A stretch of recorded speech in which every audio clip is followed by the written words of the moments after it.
തനിയാവർത്തനത്തിലൂടെ മലയാള cinema പ്രേക്ഷകരെ പുതിയൊരു അനുഭവ തലത്തിൽ എത്തിച്ച തിരക്കഥാകൃത്താണ് ശ്രീ ലോഹിദാസ്. നാം ചുറ്റും കാണുന്ന ജീവിതങ്ങളെ കഥാപാത്രങ്ങളാക്കി നമ്മുടെ മനസ്സിനെ സ്പർശിക്കുന്ന നിരവധി സിനിമകൾ ഇദ്ദേഹത്തിൻ്റെ തൂരികയിൽ നിന്ന് കടന്നു വന്നിട്ടുണ്ട്. തിരക്കഥയിൽ നിന്ന് സംവിധാനത്തിലേക്ക് കടന്നു വന്നിരിക്കുകയാണ് അദ്ദേഹം ഇപ്പോൾ. കസ്തൂരിമാൻ എന്ന മലയാള സിനിമ തമിഴിൽ റീമേക്ക് ചെയ്യാനുള്ള തിരക്കിലാണിപ്പോൾ.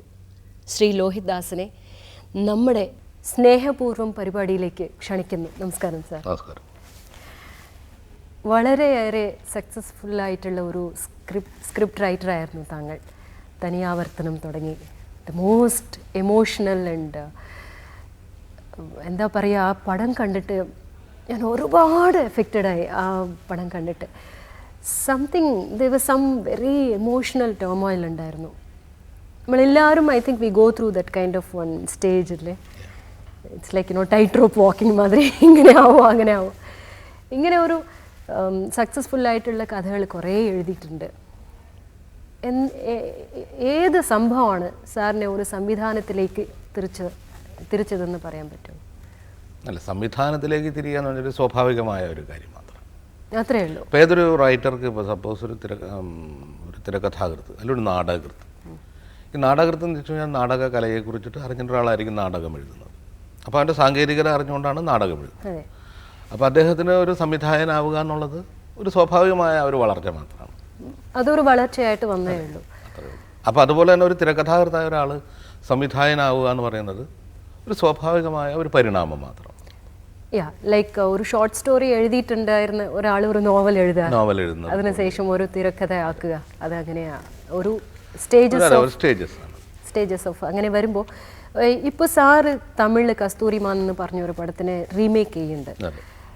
തമിഴിൽ എങ്ങനെ സാർ? ഇപ്പോൾ ഞങ്ങൾ കുറേ ഡയറക്ടേഴ്സിൻ്റെ അടുത്ത് ചോദിക്കുമ്പോൾ മലയാള ഡയറക്ടേഴ്സ് ആവട്ടെ, തമിഴ് ഓർ തെലുഗു ഡയറക്ടേഴ്സ് ആവട്ടെ, മറ്റുള്ള ഭാഷകളിലേക്ക് പോകാനുള്ള താല്പര്യമുണ്ടോ എന്ന് ചോദിക്കുമ്പോൾ അവർ പറയണത് ആദ്യം ഭാഷ അറിയാത്തത് ഒരു ചെറിയ ഇതാണ്.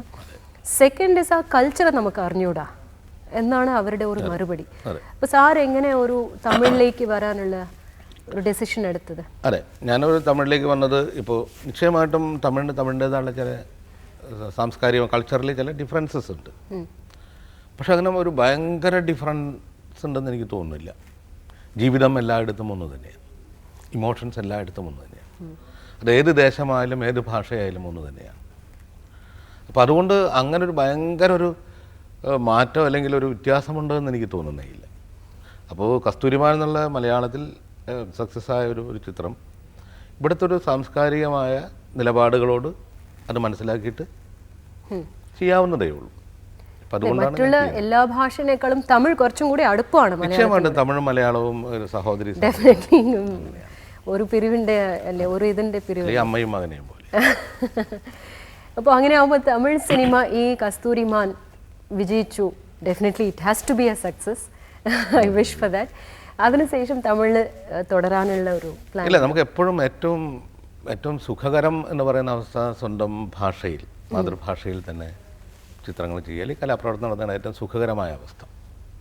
അതുകൊണ്ട് മലയാളത്തിലോട് അതെ, മലയാളം അപ്പോൾ ഇത് സക്സസ് ആയെന്ന് വെച്ചിട്ട് തമിഴിൽ തുടരുക എന്ന അങ്ങനെയൊന്നുമില്ല. അപ്പോൾ മനസ്സിൻ്റെ തൃപ്തി എന്ന് വളരെ പ്രധാനപ്പെട്ട ഒരു കാര്യമാണ്. അപ്പോൾ തൃപ്തിക്ക് അനുസരിച്ചാണ് ചെയ്യുക. അപ്പോൾ ഇനി അടുത്ത് മലയാളം ചെയ്യാം, ഒരു മലയാളത്തിൽ ചെയ്യാവുന്ന ഒരു സബ്ജക്റ്റ് റെഡി ആകുമ്പോൾ മലയാളത്തിൽ ചെയ്യുന്നു. അതല്ല ഇതിൻ്റെ ഒരു മറ്റെല്ലാ കാര്യങ്ങളും ഒത്തു വരുമ്പോൾ തമിഴ് ചെയ്യണമെങ്കിൽ തമിഴ് ചെയ്യുന്നു എന്ന നിലപാടിലാണ് നിൽക്കുന്നത്. ഇപ്പോൾ ഒരു സ്പാർക്ക് വരുമ്പോഴാണ് ഞാനൊരു പടം ചെയ്യാൻ ചിന്തിക്കാറുള്ളൂ എന്ന് കുറേ ഡയറക്ടേഴ്സ് പറഞ്ഞ് കേട്ടിട്ടുണ്ട്.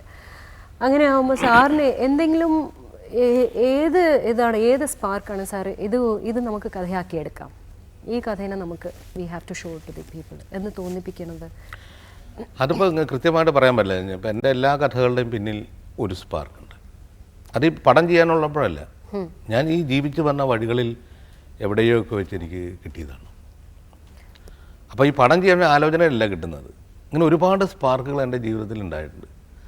സ്പാർക്ക് എന്ന് വെച്ചിട്ടുണ്ടെങ്കിൽ ഞാൻ ഓർമ്മിക്കപ്പെടുന്ന ഒരുപാട് സിറ്റുവേഷൻസ്, അല്ലെങ്കിൽ കഥാപാത്രങ്ങൾ, ചില വികാരഭേദങ്ങൾ, ചില വിഷയങ്ങൾ, ചില ഇമോഷൻസ്. അപ്പോൾ അതൊക്കെ ചിലപ്പോൾ എനിക്ക് തോന്നുന്നത് ഒരു കഥയായി തീർന്നേക്കാം.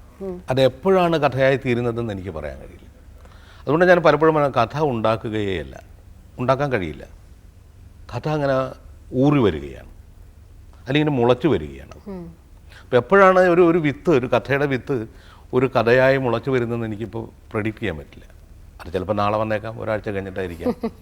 അങ്ങനെ വരുമ്പോൾ എനിക്ക് തോന്നുന്നു ഇത് ഒരു സിനിമയായിട്ട് ചെയ്യാൻ പറ്റും എന്ന് തോന്നുന്നത് ഒരു സിനിമയായിട്ട് ചെയ്യുന്നു.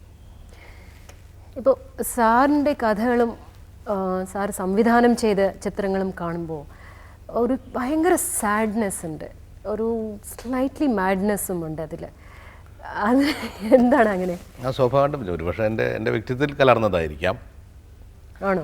ആയിരിക്കാം, നിശ്ചയമായിട്ടും.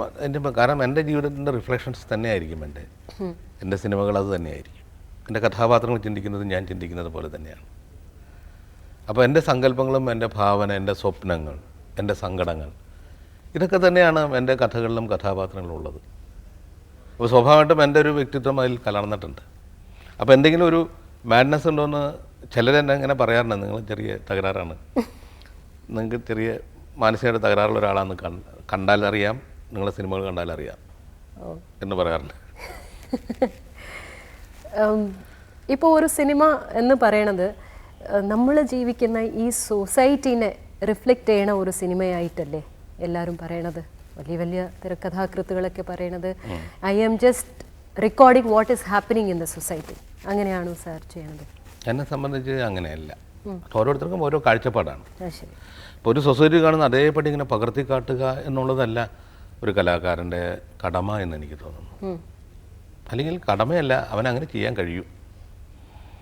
ഇപ്പോൾ ഈ കലാകാരൻ എന്തിനും സൊസൈറ്റിയിലൊരു കലാകാരൻ ഉണ്ടായത് സൊസൈറ്റിയുടെ ചില സാംസ്കാരികമായ അല്ലെങ്കിൽ ജീവിതത്തിൻ്റെ പുരോഗമനപരമായ ഗുണപരമായ അവസ്ഥയിലേക്ക് ജീവിതത്തെ തടുത്തു നിർത്തുക അല്ലെങ്കിൽ നയിക്കുക എന്നൊരു കാര്യം കലാകാരൻ ചെയ്യുന്നുണ്ട്. അതൊരു സംഗീതജ്ഞനായിക്കോട്ടെ, ഒരു നർത്തകനായിക്കോട്ടെ, ഒരു പെയിൻറ്ററായിക്കോട്ടെ, അല്ലെങ്കിൽ ഒരു സാഹിത്യകാരനോ നാടകക്കാരനോ സിനിമാക്കാരനോ ആയിക്കോട്ടെ, അത് ഉത്തരവാദിത്വമുണ്ട്. അപ്പോൾ അത് പകർത്തിക്കാട്ടലില്ല. ഇപ്പോൾ ഇവിടെ ഒരുപാട് അക്രമങ്ങൾ, കൊലപാതകങ്ങൾ, കള്ളക്കടത്ത് അല്ലെങ്കിൽ അഴിമതി ഇതൊക്കെയാണെന്ന് അത് പകർത്തലാൻ്റെ ജോലിയല്ല. ഒരു ചിത്രം കണ്ടാൽ അതിനെതിരെ ഒരു മനോഭാവം ഉള്ളിലുണ്ടാകണം എന്നാണ് എനിക്ക് തോന്നുന്നത്. ആ ഒരു റെസ്പോൺസിബിലിറ്റിയോടാണോ സാർ എല്ലാ പടങ്ങളും ഹാൻഡിൽ ചെയ്തിരിക്കുന്നത്? ഞാൻ ഒരു ഇപ്പോൾ സൊസൈറ്റിയിലെ ഏറ്റവും പ്രധാനപ്പെട്ട ഘടകം ഇപ്പോൾ കുടുംബമാണ്. ഒരു കുടുംബത്തിൻ്റെ നിലനിൽപ്പിൻ്റെ ഏറ്റവും അതിൻ്റെ നാരായ പേരെന്ന് പറയുന്നത് സ്നേഹമാണ്. സ്നേഹത്തിൻ്റെ നിലനിൽപ്പിന് വേണ്ടിയാണ് ഞാൻ ഇന്ന് വരെ ചെയ്ത എല്ലാ ചിത്രങ്ങളും. സ്നേഹം നിലനിർത്തുക. എല്ലാ റിലിജൻസും അത് തന്നെയല്ലേ? അത് തന്നെയാണ് പറയുന്നത്. ഞാൻ അത് തന്നെയാണ് ഓരോ ചിത്രം കണ്ടുകൊണ്ടിരിക്കുന്നത്. സ്നേഹത്തിന് വേണ്ടി. സ്നേഹമാണ് പലപ്പോഴും ദുഃഖത്തിൻ്റെ ഉറവിടം എന്ന് പറയുന്നത് സ്നേഹമാണ്. സ്നേഹം എപ്പോഴാണ് നമുക്ക് മുറിഞ്ഞു പോകുന്ന അവസ്ഥയിലാണ് ശരിക്കും സങ്കടം ഉണ്ടാവുക എന്ന് പറയുന്നത്. അപ്പോൾ എൻ്റെ ചിത്രങ്ങൾ കാണുമ്പോൾ ചിലപ്പോൾ സങ്കടം ഉണ്ടാകാറുണ്ട്. അത് സ്നേഹത്തെ ചൊല്ലിയുള്ളതാണ്. അതൊരു ദുരന്തത്തെ ചൊല്ലിയായിരിക്കില്ല പലപ്പോഴും. അത് മുറിഞ്ഞു പോയൊരു സ്നേഹത്തെ ചൊല്ലിയായിരിക്കും, നഷ്ടപ്പെട്ടു പോകുന്ന ഒരു ബന്ധത്തെ ചൊല്ലിയായിരിക്കും. അപ്പോൾ ഈ ഒരു കുടുംബാവസ്ഥയിൽ കുടുംബാംഗങ്ങളിൽ മനുഷ്യർ തമ്മിലുള്ള സ്നേഹത്തെ പ്രലോഭിപ്പിക്കുക, സ്നേഹത്തിലേക്ക് മനുഷ്യരെ പ്രലോഭിപ്പിക്കുക എന്നുള്ളതാണ് എൻ്റെ എല്ലാ കഥകളിലൂടെയും ഞാൻ ലക്ഷ്യമാക്കുന്നത്. പല ചിത്രങ്ങളും ആ ലക്ഷ്യം സഫലീകരിച്ചിട്ടുണ്ട് എന്നാണ് ഞാൻ വിശ്വസിക്കുന്നത്.